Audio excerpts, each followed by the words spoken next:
Salut les couleurs, ici c'est Maxime, bienvenue sur ma chaîne YouTube. Ici nous parlons de foot, la Liga, la Champions League et la Première Ligue. Veuillez vous abonner pour avoir l'actualité sur le football. Aujourd'hui, on avait un match très intéressant. Real Madrid recevait Real Sociedad pour le compte des demi-finales retour de la Coupe du Roi. Ça a été un match vraiment difficile parce que Real de Madrid allait chercher la qualification jusqu'aux prolongations. Vraiment jusqu'aux prolongations.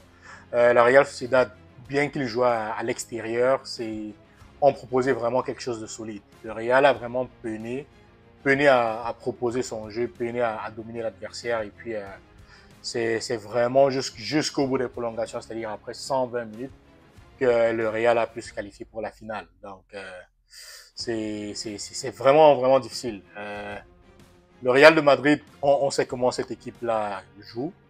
Même des fois, lorsqu'ils ne dominent pas les matchs, on se repose vraiment sur l'individualité de certains joueurs pour créer l'espoir, pour créer un peu cette différence et puis terminer par une qualification. Et honnêtement, c'est ce qui s'est passé. Moi, j'ai pas vu un Real qui a totalement dominé le match, mais en termes de qualité individuelle, le Real était largement dessus. En termes de ce que un joueur peut apporter dans une équipe, il n'y avait pas photo. C'est-à-dire, le Real Sociedad, c'est vrai, ils ont Kubo, ils ont Oyarzabal devant, mais le Real, il y a quoi? Il y a Vinicius, il y a Bellingham, il y a Valverde, il y a Rodrigo, il y a Mbappé, il y a Hendrick. Il y a des talents un peu à tous les coins du stade. C'est à ça que s'est fait la différence, vraiment. S'il faut parler un peu des chiffres, parlons un peu des stats. Je pense qu'au niveau de la possession, Real Madrid a eu 56% de la possession contre 44% pour Real Sociedad. Donc, on peut voir déjà à base de cette possession uniquement que le match était plutôt équilibré. Il n'y a pas eu une dominance complète d'une ou de l'autre équipe. Ça a été vraiment plutôt équilibré. En termes d'expected goals, 2,81 pour le Real contre 1,76 pour la Sociedad. En termes de tirs, le Real a enregistré 26 tirs, tandis que la Sociedad a enregistré 11 tirs. Donc, déjà, juste en regardant les chiffres, on peut voir que ça a été un match vraiment difficile. Il y a eu une opposition vraiment présente et puis c'était ça. C'est vraiment quelque chose de difficile pour moi en tant que couleur de le reconnaître, mais le Real, c'est ça. Lorsque vous jouez contre le Real, soit vous les tapez sérieusement, si il faut laisser un peu de zone d'ombre, un peu de gray zone, comme on dit souvent en anglais, mais si vous n'arrivez pas à tuer le match, le Real, ils vont l'emporter, ça c'est sûr. C'est comme si pendant qu'on est là, on négocie pour le match, il y a des gens là dehors qui sont en train de faire des sacrifices pour la victoire du Real. Et puis c'est ce qui se passe. Et on le voit tous les jours avec le Real. Ce n'est même pas surprenant. On est plus surpris par rapport à ça. Si tu joues contre le Real et tu n'arrives pas à gagner 2, 3, 4-0, oublie. À la fin du match, deux, trois individualités, Vinicius va te faire quelque chose là sur le côté, Bellingham au milieu, Mbappé devant, et puis Pape, ils vont égaliser, et puis ils vont gagner le match. Et c'est ce qui s'est passé. Donc, vraiment, on va juste parler un peu de l'effectif. Devant, Mbappé était laissé au repos, c'est Hendrick qui a joué en tant que titulaire, c'est lui qui a commencé le match. Et puis, moi j'ai bien aimé ce que Hendrick a proposé. Je pense vers la 8e minute, il nous fait voir un peu son talent footballistique. Il a fait une très belle reprise de volée, mais malheureusement pour lui, c'était pas cadré. Et puis, il marque un but quand même. C'est une très belle passe décisive de Vinicius, un extérieur comme Lamine Yamal sait bien le faire. Donc, pas très surprenant, mais je tiens à le souligner, ça a été une très belle passe décisive. Avec un extérieur, on sait que c'est Modric qui fait ça des fois, mais cette fois-ci, c'est Vinicius qui a proposé cela. Il a vu l'appel d'Hendrick, il a fait l'extérieur en profondeur. Et puis Hendrick, qu'est-ce qu'il fait? Le gamin se ramène la balle avec le pied droit et puis qu'est-ce qu'il a l'audacité de lober le gardien avec le pied gauche. Très beau but et on sait qu'Hendrick ne joue pas beaucoup, mais quand il a l'occasion de jouer, il nous sort juste ce genre de prestations. Et puis, moi, je tiens à le féliciter. C'est vraiment important, non seulement pour la confiance du joueur, et puis ça va l'aider. Ça prouve que le coach n'a pas tort de lui donner quelques minutes. Et quand on lui donne des minutes, il rentabilise et puis il met des buts. Au milieu, moi, Valverde qui est l'homme à tout faire pour le Real, vraiment. Qu'est-ce qu'il a fait? Il a commencé à jouer au milieu et puis après, lorsque Vasquez est sorti du côté de latéral droit, c'est lui qui est allé remplir le poste. Et puis, même quand il n'est pas flamboyant dans le match, il est présent. On sent son apport. Il est là dans les efforts, devant, derrière. Vraiment, Valverde, c'est vraiment l'homme à tout faire de Carlos Ancelotti. Et puis, ça se voit. Kamavinga, lui, n'a pas joué au milieu cette fois-ci, il a joué plutôt en tant que latéral gauche, mais il a peiné. Moi, vraiment, j'ai vu Kamavinga en souffrance. Le joueur, là, l'ailier droit de Sociedad, Takefusa Kubo, il a vraiment mis en difficulté. Je pense que sur les 4 buts qui ont été marqués par la Sociedad, au moins 2 buts venaient du côté de Kamavinga, 2 ou 3. Parce que Kamavinga, il a vraiment été mis en difficulté. Pour moi, Kamavinga, il peut jouer en tant que latéral gauche, mais lorsque c'est contre un ailier un peu de la trempe des Lamine, de Takefusa Kubo, en fait, des ailiers un peu très à l'aise techniquement, il ne peut pas jouer là. Il faut vraiment quelqu'un comme Franck Garcia ou bien Ferland Mendy. Aujourd'hui, le gars s'est fait manger. Il s'est fait vraiment manger sur le côté. Et puis, il a coûté cher au Real aujourd'hui. Il a vraiment coûté cher.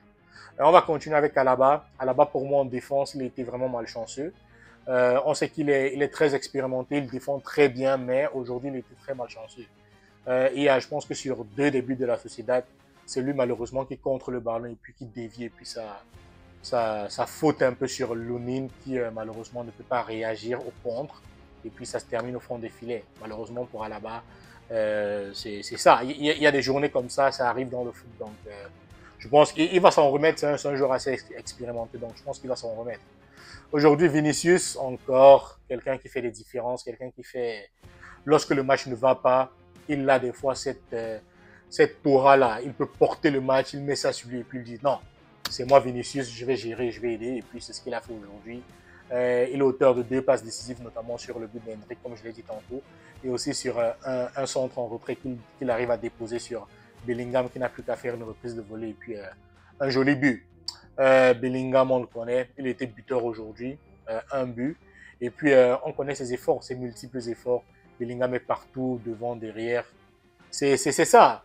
Bellingham, pour moi, c'est pas quelqu'un de très fun techniquement, mais il fait le geste juste au moment juste. Et c'est ça qui fait la différence entre Bellingham et les autres milieux. Bellingham, c'est quelqu'un qui, sans toutefois avoir cette fitness technique comme Pedri, Bellingham arrive à faire des gestes vraiment justes. Et puis l'effort physique qu'il fait sur le stade, c'est vraiment énorme. C'est vraiment énorme. Mais pour moi, en fait, ce qui m'a gêné, c'est le Real a encore allé jusqu'aux prolongations, c'est-à-dire jusqu'à la 120e minute pour se qualifier sur ce match-ci. Et on se rappelle aussi en Champions League, ils ont dû aller jusqu'aux prolongations, même au penalty pour se qualifier contre l'Atlético Madrid. Donc, déjà, ça en fait de trop. Moi, je pouvais le voir vers la fin du match, ça pesait vraiment sur les joueurs. Rodrigo était en souffrance, Vinicius était en souffrance, Bellingham était en souffrance. Donc, ça en fait déjà de trop. Donc, j'espère qu'ils vont pouvoir trouver les arguments pour continuer. Surtout que le Real joue encore tous les tableaux, on le sait bien. Ils sont dans la Champions League, ils sont dans la Liga, il y a encore beaucoup de matchs, et encore la Coupe du Roi. Donc, c'est vraiment pas évident. Donc, moi, je sais pas, est-ce que c'est peut-être Carlos Ancelotti qui gère mal les effectifs, ou bien comment est-ce que ça se passe? Je sais pas, vraiment, les merengues, s'il vous plaît, dites-moi en commentaire. Comment est-ce que vous voyez le match? Est-ce que vous pensez que Ancelotti, c'est toujours l'homme de la situation? Parce qu'honnêtement, pour moi, je suis plus très sûr. Mais c'est vous qui vous êtes un peu dans l'écosystème, vous voyez un peu beaucoup plus des vidéos sur le Real. Dites-moi un peu ce que vous en pensez. Bon, s'il faut parler un peu en termes de buts, la première mi-temps, il y a eu 2 buts en première mi-temps. La Sociedad a marqué le premier but. Je pense que c'était Barry Nextea qui a marqué le premier but à la 16e minute. Et puis Hendrick, il égalise pratiquement à la 30e minute avec la passe décisive de Vinicius. Donc le match en première mi-temps, c'était un but partout. Lorsqu'on revient en deuxième mi-temps, David Alaba malheureusement contre une balle, il met un but contre son camp. Et puis Oyarzabal encore un autre but. Donc là, ça faisait 3 buts à 1 à la 80e minute. Et puis, comme je le dis souvent, c'est comme s'il y a quelqu'un hors du match, là, hors du stade, il part et puis il fait un sacrifice et puis il est comme le Real doit gagner. Et puis qu'est-ce qui se passe? Le Real revient. Il... Lorsque je pense que tout est plié, le Real va perdre. Et puis non, le Real, il revient dans le match. Braquage, il revient dans le match. Et puis c'est Bellingham à la 82e minute qui réussit à faire une très belle reprise de volée pratiquement au point de penalty sur un centre de Vinicius. Il réussit à tromper le gardien. Et puis à la 86e minute sur un corner, Rodrigo réussit à trouver Aurélien Tchouameni qui n'a qu'à mettre la tête. Et puis ça fait là, je pense que ça fait 3 buts partout. Et là, ils doivent partir en prolongation. Et puis en prolongation, je pense que non, pas en prolongation. Oyarzabal encore il met un but à la 93e minute. Et puis en prolongation, il marque encore. C'est le Real qui vient. Il marque encore un but. Donc, Ça fait 4 buts partout. En plus des 1-0 qu'il y a eu à l'aller, ça fait en tout 5 buts à 4. Et puis, victoire du Real. Le Real est qualifié pour la finale de la Coupe du Roi. Là, ils n'attendent que demain pour voir qui va se qualifier entre Barcelone et Atlético pour avoir leur adversaire. Donc, c'était ça. On va voir ce qui va se passer.